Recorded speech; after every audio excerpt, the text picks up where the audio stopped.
Hello guys, again you welcome back to my YouTube channel pen and paper. So आज हम पढ़ेंगे SAS similarity. ठीक है। अब इस सिमिलैरिटी का स्टेटमेंट क्या है वो समझते हैं। वेल, SAS समझ गए होंगे आप। SAS क्या है? साइड एंगल साइड, यानी यहाँ पर हमें दो साइड्स और एक एंगल की कहीं ना कहीं बात की जाएगी सिमिलैरिटी में। ठीक है। सो सिमिलैरिटी का स्टेटमेंट पढ़ते हैं। स्टेटमेंट क्या है? Statement is if one angle of a triangle, अगर एक एंगल किसी ट्रायंगल का is equal to one angle of other triangle, equal है one angle of other triangle किसी दूसरे ट्रायंगल के एक एंगल से, and the sides including these angles, और जो साइड्स हैं जो उस एंगल को कंटेन कर रही हैं, उन दोनों ही एंगल्स को, आर प्रोपोर्शनल, आपस में क्या है? प्रोपोर्शनल है, यानी उनके रेशियोज क्या है? इक्वल है। Then the two triangles are similar, तो वो दोनों ही ट्रायंगल्स आपस में सिमिलर होंगे। ठीक है। तो क्या करते हैं? सबसे पहले हम क्या करते हैं? दो ट्रायंगल बना लेते हैं। तो सबसे पहले बनाते हैं ट्रायंगल, एक छोटा ट्रायंगल ABC, ट्रायंगल ABC, और एक और ट्रायंगल बना लेते हैं ट्रायंगल DEF। राइट। अभी आपको ये भी पता चलेगा कि एक ट्रायंगल छोटा और एक ट्रायंगल बड़ा क्यों बनाया गया है। ये पॉसिबिलिटी क्यों नहीं दिखाई गई है कि दोनों ट्रायंगल इक्वल हो सकते हैं। ठीक है। तो वो सारी चीज़ें मैं बताऊंगी आपको, बट थोड़ा सी देर के बाद। क्या किया? दो ट्रायंगल्स बना लिया, ABC एंड DEF। इसमें क्या है? इस स्टेटमेंट में क्या दिया हुआ है कि एक angle, one angle of a triangle, तो मान लेते हैं कि एक वो एंगल A है, is equal to one angle of other triangle, और मान लेते हैं कि इस ट्रायंगल का वो एंगल ये वाला है। क्या है? दोनों आपस में इक्वल हैं, इज इक्वल टू। राइट। यानी angle A is equal to angle D, ये चीज़ दी हुई है।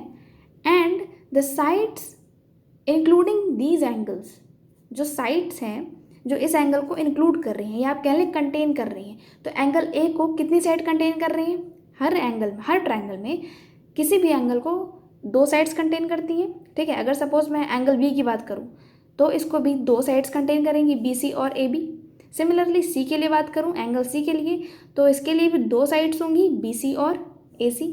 ऐसे ही क्योंकि मैंने यहाँ पर एंगल A को मतलब मेज़र किया है, एज्यूम किया है कि ये इक्वल है D के, तो A को कितनी साइड कंटेन कर रही है? दो साइड्स, पहली AB, दूसरी AC। सिमिलरली यहाँ पर एंगल D को DE और TF दो साइड्स क्या कर रही है? इंक्लूड कर रही है।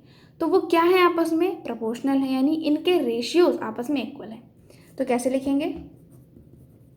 AB upon DE is equals to AC upon DF। ध्यान रखिएगा कि अगर आपने AB यानी इस ट्रायंगल की बात पहले की है तो आपको दोनों ही साइड में आपको इसी ट्रायंगल को ऊपर रखना है। ठीक है। सिमिलरली डिनोमिनेटर में इस ट्रायंगल के रेशियोज को रखना है। ओके। सो ये चीज़ हमको दी हुई है, और प्रूफ क्या करना है? प्रूफ करना है कि फिर आप प्रूफ करिए इन दो चीज़ों को। अगर आपको दिया गया है तो प्रूफ करिए कि ये दोनों ट्रायंगल्स आपस में सिमिलर हैं। ठीक है। तो ये चीज़ हमको क्या करनी है? प्रूफ करनी है। ओके। सो स्टार्ट करते हैं प्रूविंग से। प्रूविंग में क्या करते हैं? सबसे पहले गिवन सेक्शन लिखते हैं। तो चलिए गिवन सेक्शन समझते हैं क्या लिखना है। दो ट्रायंगल्स दिए हैं ABC DEF, जो कि मैंने अभी आपको दिखाया, in which angle A is equal to angle D। हमने ये अज्यूम किया कि एंगल A एंगल D के इक्वल हो जा रहा है इन दोनों ट्रायंगल्स में। ठीक है। And AB upon DE is equal to AC upon DF हो रहा है। ठीक है। साइड्स क्या है? उनकी प्रोपोर्शनल है। प्रूफ क्या करना है? टू प्रूफ में क्या लिखेंगे कि triangle ABC is similar to triangle DEF। यहाँ तक तो आपको समझ में आ गया होगा। अब बात करते हैं कंस्ट्रक्शन की। हमें आगे कंस्ट्रक्ट करना पड़ेगा प्रूफ करने के लिए। कंस्ट्रक्शन समझते हैं। सबसे पहले let us take triangle ABC and DEF such that AB upon DE is equal to AC upon DF is less than 1। ठीक है। ये चीज़ लिखना क्यों ज़रूरी है? लेस देन 1 लिखना क्यों ज़रूरी है? या आप यहाँ पे अगर आपने इसको रिवर्स कर दिया तो वही चीज़ ग्रेटर देन 1 हो जाएगी, बट इक्वल 1 क्यों नहीं हो सकता, और इसको क्यों लिखा गया है समझते हैं। देखिए, हमने क्या किया? दो ट्रायंगल्स बनाए। मैंने आपको बताया था कि हम बताएंगे आगे जाके कि इसमें एक ट्रायंगल छोटा और एक ट्रायंगल बड़ा क्यों लिया गया है। देखो, स्टार्टिंग में क्या लिखा है? Let us take ABC and DEF such that this is एक्रिंग। ठीक है। तो ये दोनों रेशियोज को हमने क्या मान लिया कि ये लेस देन 1 है। सपोज ये अगर लेस देन 1 ना हो, सपोज अगर ये इक्वल टू 1 हो जाए तो क्या होगा? देखिए, अगर यहाँ पर मैं इक्वल टू 1 लगा दूँ तो इस फ्रैक्शन को सबसे पहले इन दोनों फ्रैक्शन को क्या लेते हैं, लेके देखते हैं क्या बनता है। AC upon DF is equal to 1 हो जाएगा, राइट। और सिमिलरली इस फ्रैक्शन को और इस फ्रैक्शन को, क्योंकि सब इक्वल है आपस में, तो हम कोई भी दो फ्रैक्शन उठा के यूज़ कर सकते हैं, ठीक है। तो अब मैं क्या किया, अब इस फ्रैक्शन को मैं उठाऊँ तो हो जाएगा AB upon DE is equal to 1। अब अगर मैं इसे क्रॉस मल्टीप्लाई करूँ 1 by 1 तो क्या आएगा, AC is equals to DF, ठीक है, ये चीज़ आ जाएगी। और आगे क्या आएगा इस वाले में, AB is equals to DE।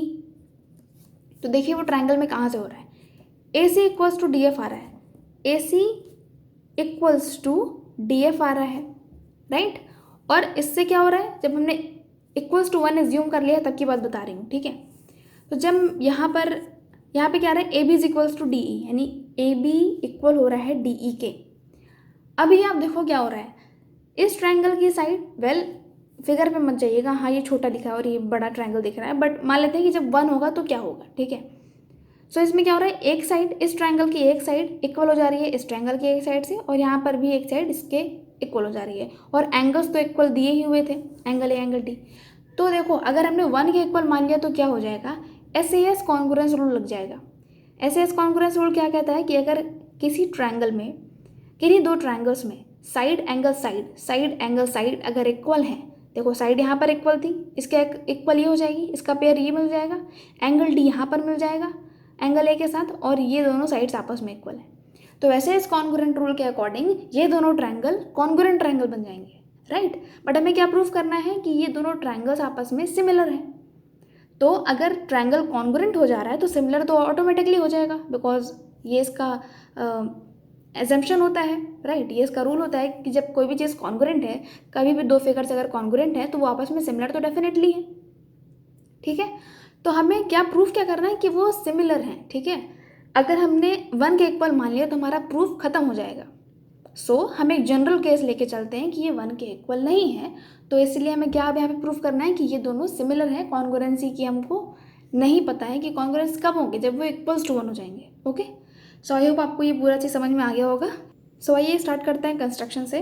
Construction में सबसे पहले let us take triangle ABC and triangle DEF such that AB upon D is equals to AC upon DF, और मान लेते हैं कि ये चीज़ एक से छोटी है, and angle D is equals to angle A। Well आप चाहें तो ये चीज़ ना भी लिखें क्योंकि ऊपर हमने यहाँ पे ये चीज़ लिख दी है, ठीक है। Now cut DP is equals to AB, किस में, ट्रायंगल DEF में, राइट। तो ये हमारा ट्रायंगल DEF है। इसमें क्या किया है कि DE साइड पर एक P का कट लगाया, किसके इक्वल, जस्ट AB के इक्वल, ठीक है। तो हम चाहें तो इसे ऐसे डिनोट कर सकते हैं। सिमिलरली AC के इक्वल DQ का कट लगा दिया, ठीक है। अब देखो क्या हो रहा है, अभी स्टार्ट कर दे जल्दी से अपने प्रूफ में, बिकॉज अभी आपको समझ में आ जाएगा प्रूफ में क्या करना है।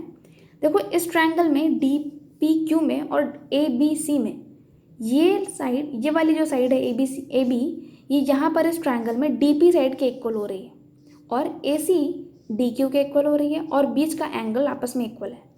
तो जस्ट मैंने अभी आपको बताया SAS कॉन्ग्रुएंस रूल के बारे में, तो वो चीज़ हम यहाँ पे लगा सकते हैं, ठीक है। तो वही चीज़ यहाँ पे लिखनी है, क्या लिखना है, that in triangle ABC DP and triangle DPQ we have this things, ठीक है, जो मैंने अभी जस्ट बताई। AB is equals to DP, angle A is equals to angle D, and AC is equals to DQ। ये है S यानी sides के बारे में, ये है एंगल्स, और ये है साइड। तो हम यहाँ पे क्या लगा सकते हैं, SAS कॉन्ग्रुएंस रूल, ठीक है। सो SAS कॉन्ग्रुएंट रूल के अकॉर्डिंग क्या हो जाएंगे, ये दोनों ही ट्रायंगल आपस में कॉन्ग्रुएंट हो जाएंगे, ठीक है। तो उसको हम नेक्स्ट पेज में लिखते हैं। सो हम यहाँ पे क्या लिख देंगे, that triangle ABC is congruent to triangle DPQ by SAS congruence rule, ठीक है। अब क्योंकि दोनों ही ट्रायंगल्स आपस में कॉन्ग्रुएंट है, इसका मतलब आपस के जो कॉन्ग्रुएंट एंगल्स हैं वो आपस में क्या है, इक्वल है। यानी angle D is equals to angle A, angle B is equals to angle P, and angle C is equals to angle Q, ठीक है। अब क्या करते हैं, now AB upon DE is equals to AC upon DF, ये हमको दिया हुआ था, फिर से याद दिलाती हूँ कहाँ से, जो हमने गिवन सेक्शन में ये देखिए दिया हुआ था, that AB upon DE is equals to AC upon DF। ये किस लाइन से लिखा था, that side including these angles are proportional, ठीक है। So AB upon D is equals to AC upon DF, और AB के इक्वल मैंने DP माना हुआ था, किस ट्रायंगल में, DEF वाले में, ठीक है, जो मैंने कट लगाया था। So A B is equals to D P, तो यहाँ पे डी पी लिख दिया, and A C is equals to D Q, तो यहाँ पे डी क्यू लिख दिया। अब देखो ये चीज़ क्या इम्प्लाई करती है, ये चीज़ क्या बताती है, ये रेशियोज क्या बताते हैं। देखिए ट्रायंगल डी ई एफ में D P upon D E हो रहा है और D Q upon D F हो रहा है, ठीक है। तो जब भी ऐसा होता है तो हम क्या करते हैं, by converse of the Thales theorem क्या कह सकते हैं कि ये लाइन और ये लाइन क्या है, आपस में पैरेलल है, right, which means P Q parallel है ई एफ के by converse of the Thales theorem, ठीक है। अब क्योंकि दोनों ही लाइन आपस में क्या है, पैरेलल है, इसका मतलब इनके करस्पॉन्डिंग एंगल्स इक्वल होंगे, है ना। तो करस्पॉन्डिंग एंगल्स कौन कौन से हैं, करस्पॉन्डिंग एंगल है P और E और Q का करस्पॉन्डिंग एंगल है F, ठीक है। तो ये आपस में इक्वल है और ये आपस में इक्वल है, तो वही चीज़ हमने यहाँ पे लिख दी, that angle P is equals to angle E and angle Q is equals to angle F, right. अभी देखो क्या हो रहा है कि एंगल A एंगल D के इक्वल था, वो चीज़ हमको दे रखी थी। Angle B is equals to angle P, angle B is equals to angle P is equals to angle E। देखिए कैसे, सबसे पहले क्या है कि आपने ये प्रूफ किया कि ये ट्रायंगल और ये ट्रायंगल आपस में कॉन्ग्रुएंट है, यानी कि इनके करस्पॉन्डिंग एंगल्स भी इक्वल हैं। तो ये वाला एंगल एंगल P के इक्वल है और Q ये वाला एंगल इसके इक्वल है। यहाँ पे मैं 3 लाइन से दिखा देती हूँ कि ये एंगल अलग आपस में इक्वल है, ठीक है। सो क्योंकि बी पी के इक्वल है और पी ई के इक्वल है, तो हम यहाँ पे क्या लिखेंगे कि तीनों ही आपस में इक्वल है। सिमिलरली सी क्यू एफ भी आपस में इक्वल है, राइट। सो क्या करते हैं कि हम यहाँ पर ए इक्वल्स टू डी, वो तो लिखा दिया है यहाँ पर, फिर पी को हटाकर क्या लिखते हैं, सिर्फ बी और एफ एंगल्स आपस में इक्वल है, और सिमिलरली सी और एफ। ये चीज़ कहाँ से आई मैं दिखाती हूँ, यहाँ पर ई होगा, okay. Angle A angle D वो तो कई बार मैंने बता दिया कि वो इक्वल है, and angle B angle equal है और एंगल सी एंगल एफ के इक्वल है, ठीक है। अभी देखो इस ट्रायंगल में और इस ट्रायंगल में, बड़े वाले ट्रायंगल में ई डी ई एफ में करस्पॉन्डिंग एंगल्स इक्वल हो जा रहे हैं, है ना। एंगल ए एंगल डी के इक्वल हो रहा है, एंगल बी एंगल ई के इक्वल हो रहा है, एंगल सी एंगल एफ के इक्वल हो रहा है। तो हम यहाँ पर क्या लगा सकते हैं, ए यानी ट्रिपल ए सिमिलैरिटी, ठीक है। ट्रिपल ए सिमिलैरिटी क्या कहती है कि अगर कॉन्ग्रुएंट ट्रायंगल्स इक्वल हैं, कॉन्ग्रुएंट एंगल्स इक्वल हैं, तो फिर वो दोनों ही ट्रायंगल्स आपस में सिमिलर होते हैं, राइट। और ये चीज़ हमको क्या करनी थी, प्रूफ करनी थी। So triangle ABC is similar to triangle DEF by AAA similarity.